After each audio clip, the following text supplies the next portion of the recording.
Our next session right now is Food and Nutrition Policy in Action. And so our first talk will be the Farm Bill Update 2023 by Erin Parker. Erin is the Executive Director of the Indigenous Food and Ag Initiative from the University of Arkansas School of Law from Fayetteville, Arkansas. Please welcome Erin, everyone. Thank you, everybody. Good morning. I'm excited to be here and chat with you, and I will thank Denisa for that wonderful introduction, and also say if you are interested in sending youth to the Indigenous Food and Agriculture Initiative Summer Youth Program, we cover all costs for that program, so cost is never a barrier to any Indigenous youth who wants to apply or come to the program, but please see Summer if you want more information about that. She will be more than happy to tell you about the program. She does a great job leading it, so I'll start with that shameless plug, and then we're going to jump into the Farm Bill. So let's talk about the Farm Bill. When I was with you last year, I did a Farm Bill update, and I was hoping that at this point this year, we would have a little bit of a different talk today about where the Farm Bill is. It's slowed down a little bit more than we would like, and we're going to talk about what that means today, what that means for Indian country. I'm going to start with certainty, and we're going to get a little bit more uncertain as we go through the presentation, but I don't want you to think that all hope is lost. There's been a lot of amazing work done by the Native Farm Bill Coalition, by a ton of people in this room on the Farm Bill, and including Indian country priorities in the Farm Bill, as well as programs that would support Alaska and Native Hawaiians. So it's going to get a little uncertain towards the end, but nobody panic. We're still looking at Farm Bill 2023, possibly, fingers crossed. So when I talked with you last year, if you remember, I said, we're coming up on a Farm Bill year. It's 2022. Next year is going to be a Farm Bill year. We're really excited. We're getting the band back together. We're looking at all of these different priorities for 2023, and the Farm Bill expires on September 30th, 2023. So we know we've got a ticking time clock. And it's, as you may notice, September 12th. And the first slide that I have is not, hey, we got a Farm Bill. So we've got a little bit of catching up to do, you and I. So let's get into what the Farm Bill is, in case you didn't hear me last year, and then we'll talk a little bit about where we are in the Farm Bill process and why I didn't start with, hooray, we have a Farm Bill. Spoiler alert, it's Congress. It's usually Congress. So what is the Farm Bill? The Farm Bill is, if you haven't talked with me before, because you literally can't get me to stop talking about the Farm Bill and its importance to Indian country, the Farm Bill is probably the most significant piece of federal legislation that exists when it comes to food, agriculture, and nutrition policy for our entire country. That impacts not only all tribal nations, Native Hawaiians, Alaska Native people, but everybody who eats in our country, everybody who grows food in our country, who harvests food. The Farm Bill has something to say about all of that. And it's usually passed every 5 years. I say usually because, as we know, Congress sometimes does its own thing on its own timeline. But generally speaking, these happen every 5 years, and they have since the 1930s. The first Farm Bill, if you ever are on Jeopardy, very first Farm Bill was 1934. And ever since then, approximately every 5 years, we get a Farm Bill. If you look at those early Farm Bills, you don't see a lot of mentions of Indigenous people, any considerations of the special needs of tribal people in terms of nutrition or agriculture, anything like that. Really, it's not until we get to the 1990s that we start seeing actual intentional inclusion in a good way of tribal nations, of considerations for native farming and ranching that supports good health and nutrition and all of the work that all of you all are doing in your communities every single day. But the Farm Bill today has changed. There's a lot of more tribal inclusion in the Farm Bill, and we're going to talk about why that is as well today.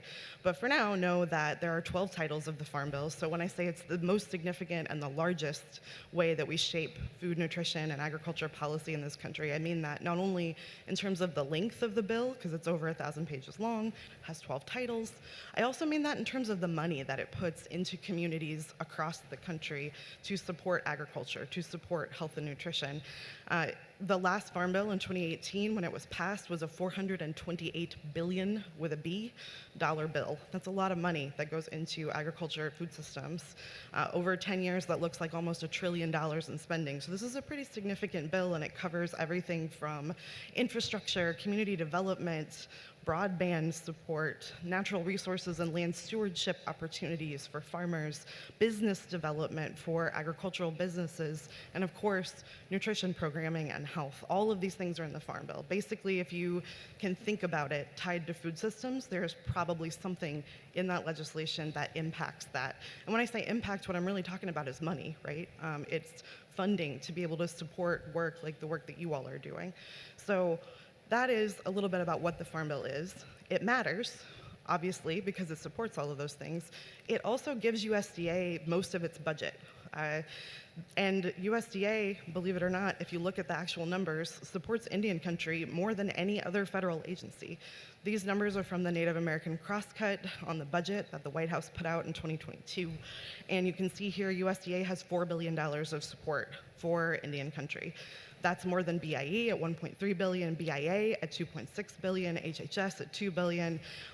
All of those other agencies provide a lot of support for tribal nations, but USDA far and away takes the lead. So when we talk about the legislation that funds most of that money, we have to think about how Indian country is meaningfully included in that legislation. And that's the Farm Bill. So I mentioned that in the 1930s and moving forward, we didn't see a lot of intentional inclusion of tribal nations in the Farm Bill. That started to change in the 90s, thanks to the work of Intertribal Agriculture Council, at the time led by Ross Racine. And really moving on into the early aughts, IAC was a very strong leader in that space, along with NCAI. In 2017, in the run-up to the 2018 Farm Bill, we had kind of a sea change, I would say, for Indian country food and agriculture policy when we look at the Farm Bill, and that was with the formation of the Native Farm Bill Coalition. The coalition was formed by the Shakopee, Mdewakanton, and Sioux community as the primary funder and sponsor, so I always want to start with gratitude to Shakopee. Thank you very much. Along with Shakopee, Shakopee was joined by the Intertribal Agriculture Council, the National Congress of American Indians, and my organization, the Indigenous Food and Agriculture Initiative, as the research partner. So you can think of us as the back office nerds. We like to sit and read the law and figure out what it says. We came together to form the Native Farm Bill Coalition in 2017. Shakopee commissioned a report called Regaining Our Future that you can see here on the screen that was authored by our founding director, Janie Sims-Hipp, who I know many of you know. This is the first time that anybody had actually looked at a farm bill and looked at all 12 titles and analyzed it and said, what is missing here when it comes to Indian country? What opportunities are there if we change some words in this most significant piece of legislation? How could we open up opportunities for tribes to access funding and programs that they have been shut out of historically? And what could that mean for food systems? What could it mean for the nutrition and health of Indigenous people all across this continent? And how can it support the work that all of you are doing every single day? There's quite a lot that it can do, as it turns out. So when the 2018 Farm Bill was passed, there were 63 tribal-specific provisions included in the final legislation. That was the most that had ever happened for Indian country, and every single one was tribally led. That had never happened before either. There were a lot of wins in that historic legislation. We, for the first time, saw tribal self-governance or self-determination or 638 authority applied to USDA in a couple of places. That actually respects tribal sovereignty and makes sure that tribes are able to do what they have done for thousands of years and feed their people. There is increased technical assistance and outreach support. There's access to more funding provisions for not just tribal governments, but also tribal producers and citizens across the country. And really, the biggest thing, I think, if you look at the whole slate of those 63 provisions that changed in 2018, the thing that stands out to me most is one of my favorite things about the law is that you can change just a couple of words and change the world. And most of those provisions do that simply by adding 2 words and tribes to so many different places in the Farm Bill. it opened up opportunities and access in a really historic way for Indian country in terms of both food and agriculture nutrition programming. So it was a really significant time in 2018, and we knew we wanted to build on that momentum for 2023. So when I spoke with you last year, that's what we were in the middle of doing. We were traveling the country as the Native Farm Bill Coalition, talking to all of you, talking to tribal citizens, talking to tribal leaders, to farmers, ranchers, harvesters, gatherers, fishers across Indian country about what was missing. We got 63 things in the last Farm Bill, but we know there's more work to do. So what else is out there? What do you need? How can the Farm Bill support you? What are you doing? What work are you doing that you need support with? And we did over 60 of those roundtables. I want to give a special shout out to Carly Griffith-Hotvet on our team because she personally traveled over 60,000 miles by herself doing these roundtables and listening and talking with all of you. And what came out of that work was this report. This is Gaining Ground. So let's talk about gaining ground a little bit. When I spoke with you last year, this report was brand new. It was hot off the presses. Today, it's a year older, a year wiser, and it has traveled many, many miles. It's gone all over Indian country at all of those roundtables. It's also gone to Capitol Hill in the hands of tribal leaders and tribal citizens who came as part of Native Farm Bill Coalition fly-ins to meet with their congressional delegations and talk about their needs in the Farm Bill, talk about ways that the 2023 Farm Bill could change even further and build on the progress that happened in 2018. But as I said at the beginning, I didn't start this presentation with, ta-da, a Farm Bill. So where is the Farm Bill now? It's still 2023. We've got a couple weeks before it expires. Let's talk about it. This is, generally speaking, the way that we get a Farm Bill. We start with citizen input, Congress talking to their citizens, asking what they need, thinking about priorities that they want to include themselves. They meet in committee. They start drafting the bill, both at the House Ag Committee and the Senate Ag Committee. Those committees both pass bills separately into the House and the Senate.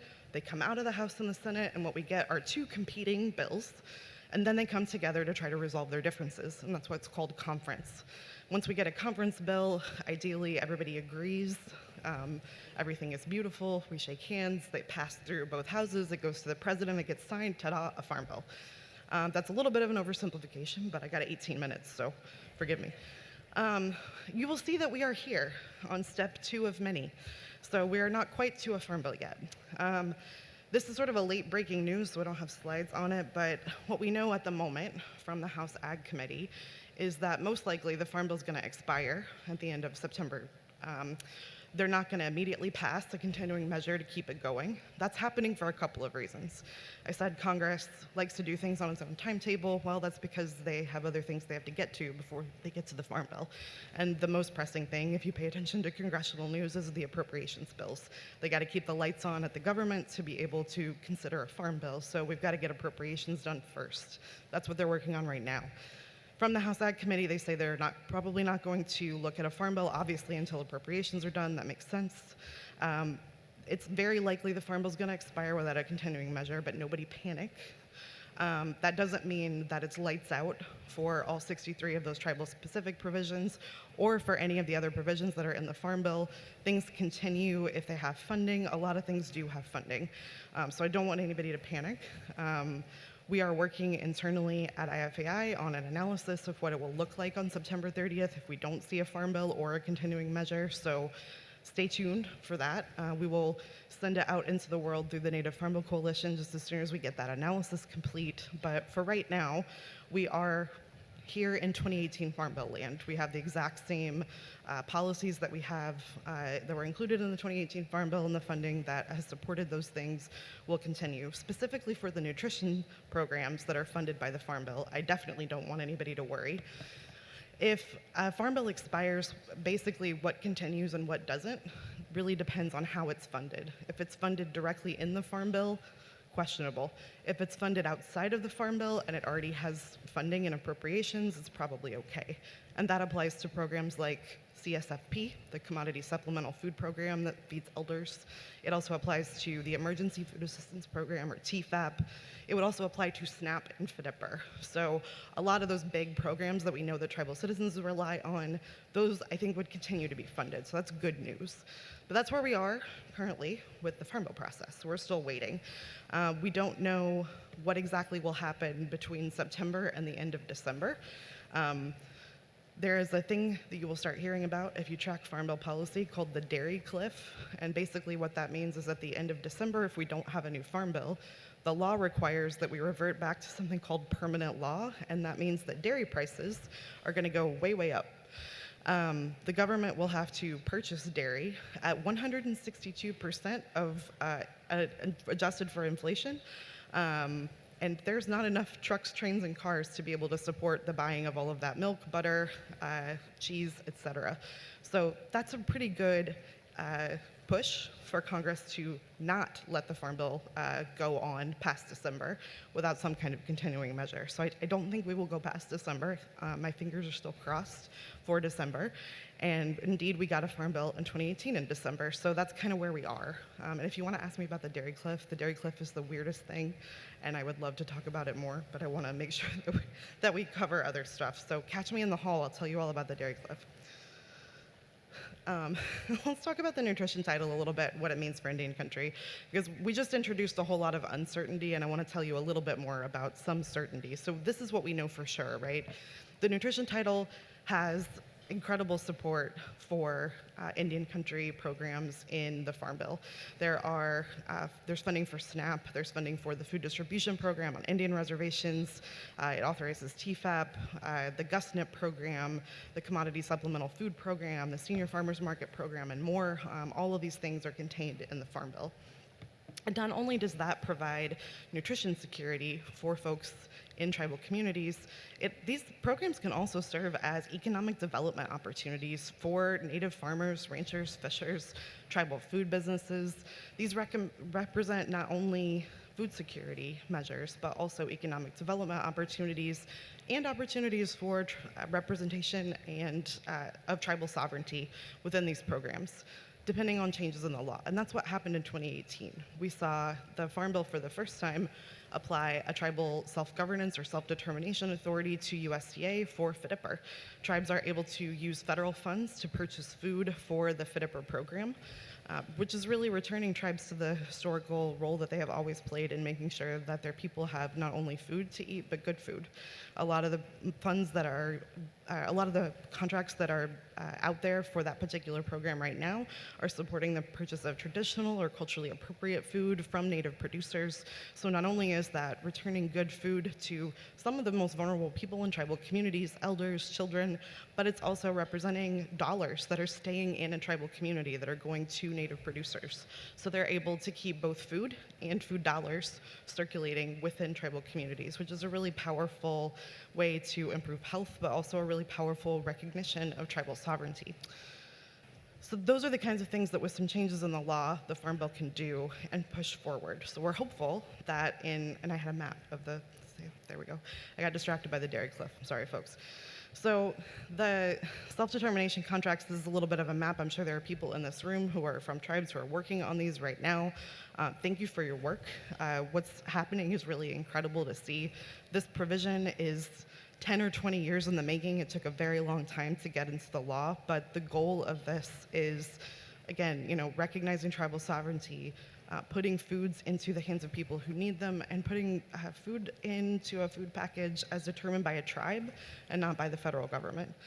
So it's a really, really powerful program, and I'm really excited to see it operating. So that's definitely what was in the last bill, what will probably be in the next one. I don't have a crystal ball, but I do have some information that I want to share about some current legislative support for things that might be included when we do finally get a Farm Bill for 2023. I'm going to keep saying it'll be 2023 until it's January 1st, so it's going to be 2023. So these are what's called marker bills.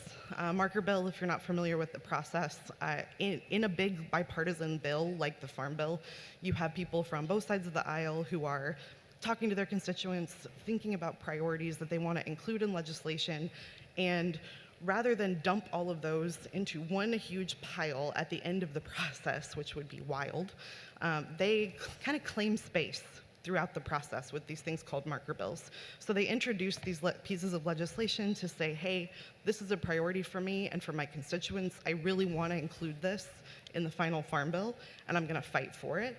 And I would love to have co-sponsors. This is a way that legislators go out and seek support from across the aisle.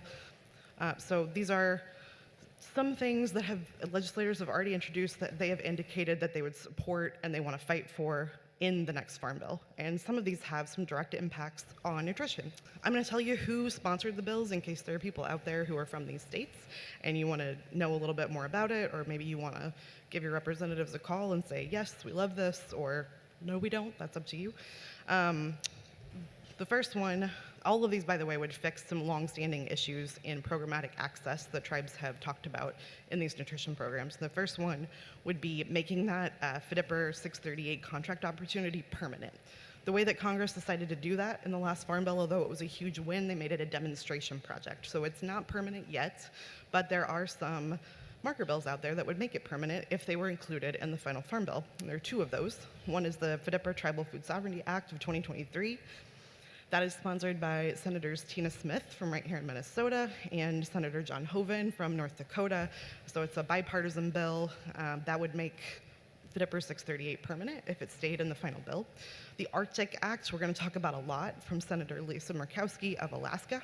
That has a lot of stuff that would impact nutrition, and here it would also make that 638 permanent if it went forward. So both of those things are marker bills that are out there right now. One of the other ones would be expanding 638 to SNAP. Tribes can't currently run the SNAP program. It's all through the states, with the exception of a couple of programs that kind of have a tribal-state partnership that are out there. But 638 for SNAP is something that we heard a lot on the road, that tribes would actually like to run both of these programs if they could. So there is a bill out there that would do that. If it was included in the final Farm Bill, the Tribal Food Sovereignty Act, which is also co-sponsored by Senator Tina Smith of Minnesota, along with Senator Mike Rounds of South Dakota, we also saw a House component from Representative Neguse from California. All of that would expand 638 authority, or self-governance, self-determination authority, to SNAP. So tribes could actually use federal dollars to run that program, tailor it to their citizens. And SNAP is a pretty robust program. It's not just food assistance, it's also employment and training. There's some farmers market components, so it's a pretty big one. That would be really exciting if it happens. So that's another marker bill that we've seen out there that has some support. One of the other things that we hear a lot is that there's a lot of frustration about the inequity that persists in the nutrition title, where tribal citizens who qualify for both SNAP and FDPR are not able to use those in the same month. You have to make a decision. If you qualify for both programs, you can't use both. That's not the case with any other nutrition program. If you qualify for FDPR, you can also use WIC. You could also access TFAP through a food bank, but you can't use SNAP and FDPR. But there's a bill out there that would change that. That is also, that's the Tribal Access to Nutrition Assistance Act, sponsored by Senators Patty Murray from Washington, Catherine Cortez Masto from New Mexico, and that would remove that prohibition in the law so that people who qualified for both SNAP and FDPR could use both programs in the same month. The last one is increasing flexibility for FDPR. This would really, one of the things that my organization does is staff tribal leaders who sit in consultation with USDA on FDPR, and one of the things that tribal leaders have raised since 2016 with USDA is the need for more flexibility in operating the food distribution program. Just tailor it a little bit more to specific needs, unique circumstances, because we know one size doesn't fit all.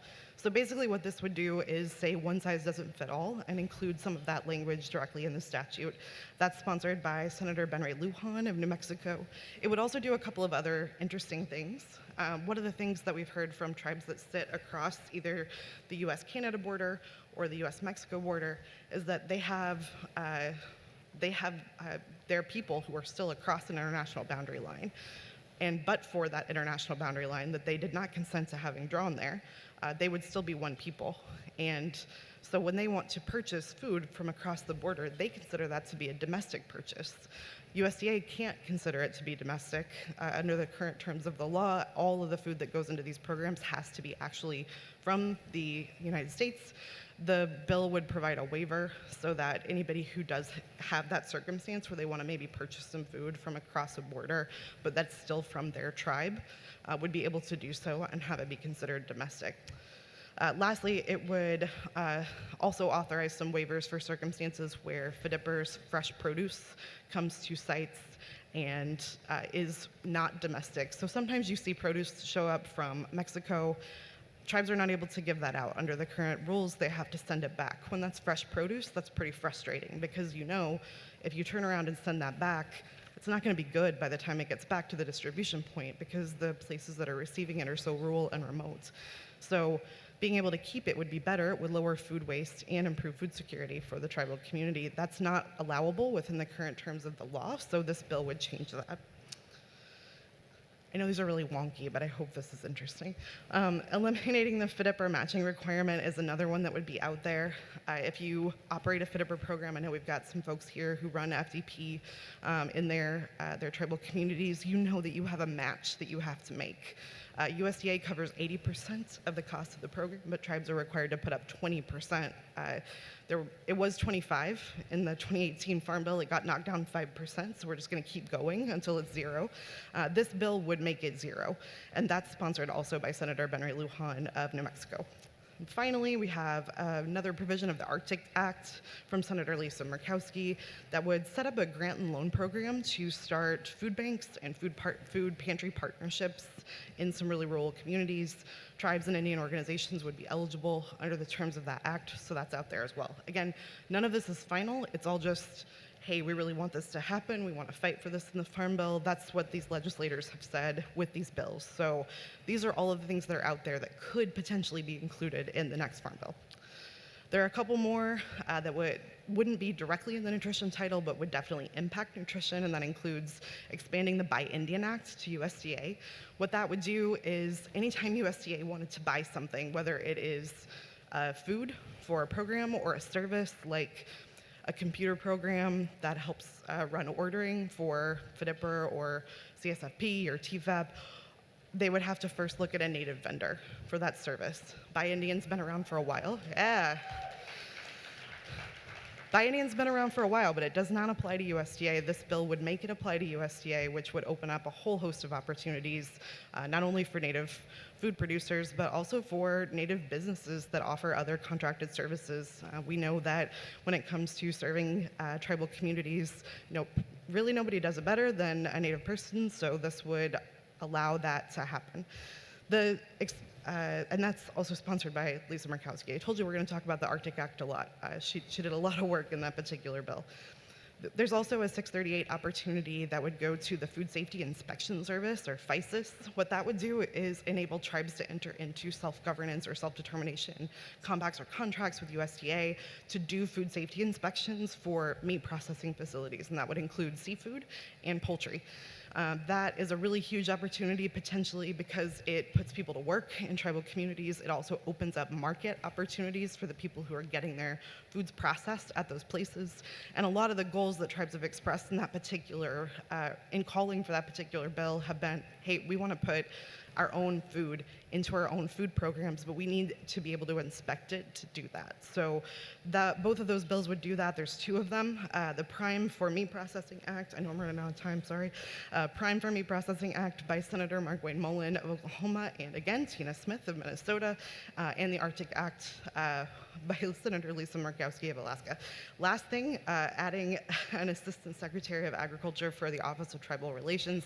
This would essentially elevate the Office of Tribal Relations within USDA and give it a little more oomph and ability to make change across the department to better support all of Indian country and Indigenous people with USDA programs and services.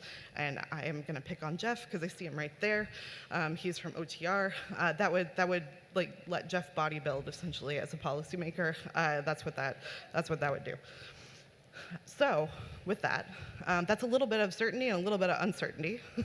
But this is what's going on with the Farm Bill right now. There's a lot going on out there. The NFBC is in it for the long haul. We're not going to stop until the Farm Bill is signed and the ink is dry on what will be the 2023 Farm Bill, fingers crossed.